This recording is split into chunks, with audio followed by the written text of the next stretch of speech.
prochaine.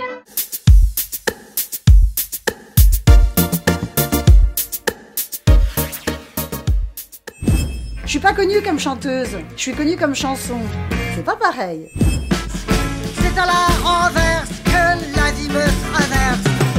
On prenait un train direction le sud pour aller faire des striptease forains. Bonjour Alex Lutz. Bonjour, pas facile à dire. Non, c'est pas facile. Il y a plein de lettres pour gagner au Scrabble. Alors donc, vous avez mis en scène Caroline Lunn. Moi, je lui avais parlé du recueil d'interviews de Sagan. Je ne renie rien. Et je trouvais que ça faisait un bel objet de théâtre. Je crois qu'elle l'a lu en parallèle. Bon bref, et puis du coup, on s'est mis d'accord et on a fait ça. Vous avez fait un travail en commun qui est extrêmement beau, d'une délicatesse. Oui, on voulait une esquisse, quoi, presque. On voulait que le fantôme se devine, se convoque un peu à nous. On est presque un peu du mal dans l'obscurité à regarder. Et puis de l'ombre, de l'or, des espèces de couleurs qu'on associe à l'auteur aussi, inconsciemment. Avec les nuits de Sagan aussi, l'importance de la nuit. Et puis ça permettait surtout de ne pas avoir plein phare l'actrice pour avoir ce qui aurait été absolument loupé pour moi, un truc de « ah bah on dirait vraiment elle, ah bah on dirait vraiment pas elle ». Enfin, c'était pas le sujet en fait. L'idée c'était d'avoir une très belle évocation, une évocation forte et de la charger de tout un imaginaire. Quand j'ai dit chez moi que j'étais écrivain, ma mère a répondu tu ferais mieux d'être à l'heure pour le dîner, d'aller te peigner. Et mon père a éclaté de rire. Les premiers romans m'ont rapporté des sommes folles. Moi, j'avais 20 ans. Cet argent me semblait un peu fou, en lui-même. Je comptais jamais. J'en envoyais à des personnes que je connaissais pas du tout, mais qui m'écrivaient, il me faut de l'argent pour acheter une machine à laver. Il ne faut jamais tout livrer, tout montrer, jusqu'au bout des ongles. C'est souvent bien quand on va très loin dans l'incarnation, mais qu'on laisse qu'on laisse un peu volontairement, comme sur un tableau quand chaque coin n'est pas peint jusqu'au dernier arbre ou la maisonnette, au fond on s'en fout, pour qu'il y ait l'imaginaire. J'adore. Je suis retourné voir Chiche il n'y a pas longtemps et j'étais assis à côté d'une dame qui venait la voir parce qu'elle l'avait aimé dans Sagan. Ah ouais, j'ai adoré ça. Ouais, je trouvais ça magique. C'est merveilleux. Ben, là, c'est ça que j'aime chez Caroline, c'est sa polyvalence aussi. C'est ça. Déjà, c'est un puits de culture. Ça m'a toujours fait plaisir dans nos discussions et tout ça, parce que se convoque tout le temps là-dedans des lectures, des auteurs, des peintres. Elle a une soif intarissable et insatiable. Soyez artiste, comme disait George Sand dans son précédent spectacle. Voilà, pour elle, c'est vital.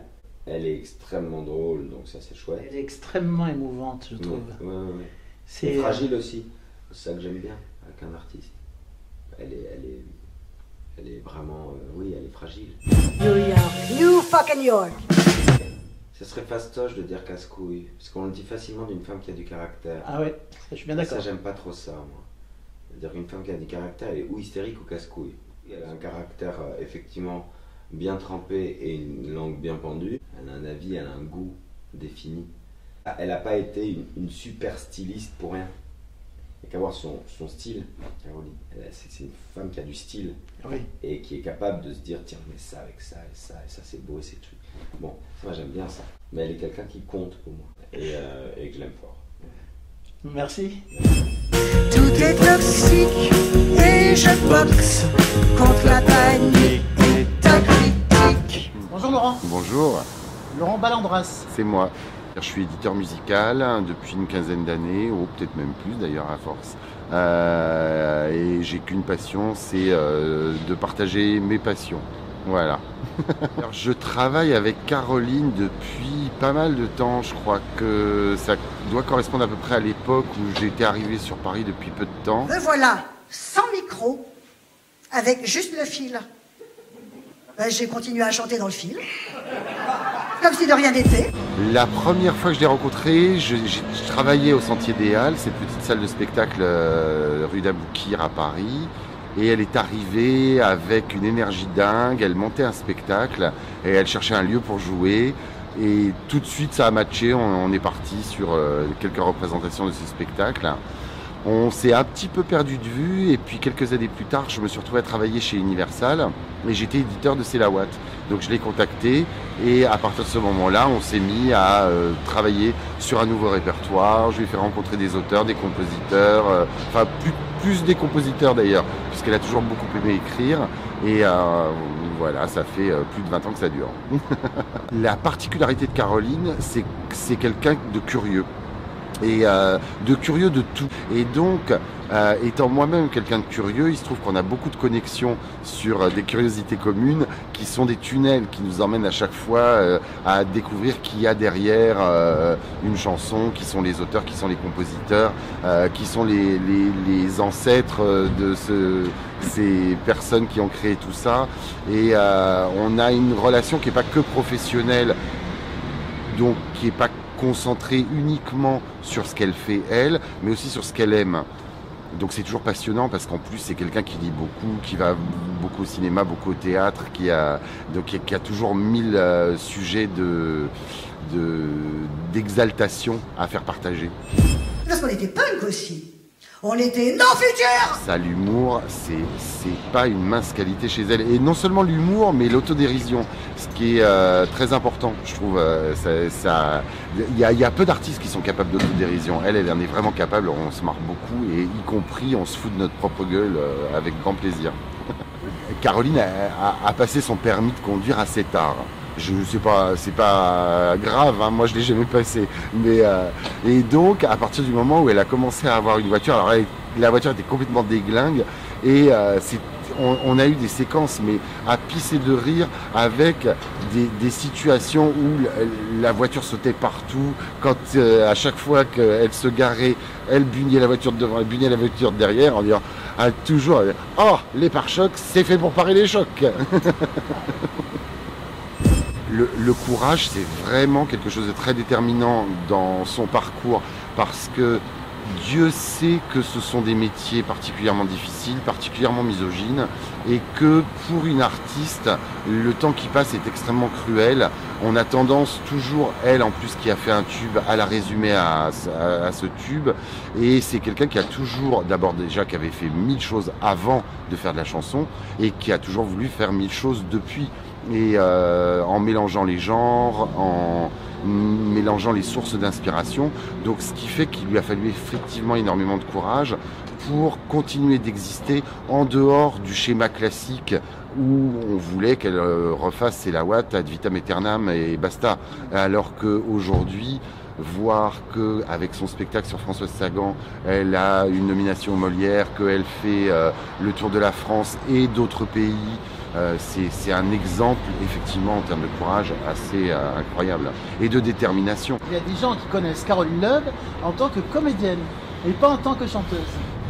Mais ce qui est incroyable, c'est que c'est d'abord une comédienne. C'est quelqu'un qui a commencé par le théâtre, qui a fait du cinéma très jeune, qui a C'est la Watt a pris le devant de la scène et a masqué tout le reste. Mais elle a toujours été comédienne, toujours. Moi, je trouve que c'est un très bon album, le dernier album. Il y a toujours eu chez Caroline ce désir d'écrire. C'est également aussi un auteur. Ce qu'on reconnaît moins aux femmes, curieusement. Et en tant que parolière, c'est quelqu'un d'extrêmement sensible. Et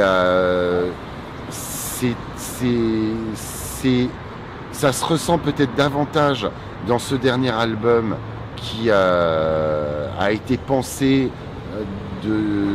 au départ comme un hommage à Françoise Sagan et puis qui, de textes de Sagan, sont devenus des textes de Caroline. C'est hyper émouvant et hyper intime ce disque. Elle a toujours eu cette force d'aller chercher dans l'intime quelque chose d'universel, donc et à la fois dans ses spectacles et à la fois dans ses chansons. Après, évidemment, des fois, il faut avoir les clés. C'est pas toujours du premier degré et c'est pas toujours d'une lecture évidente. J'espère qu'elle restera pour toi toujours un peu mystérieuse. Ouais, il faut qu'elle reste mystérieuse. Elle est mystérieuse. Je te remercie. Avec plaisir. Bonne soirée. Merci beaucoup.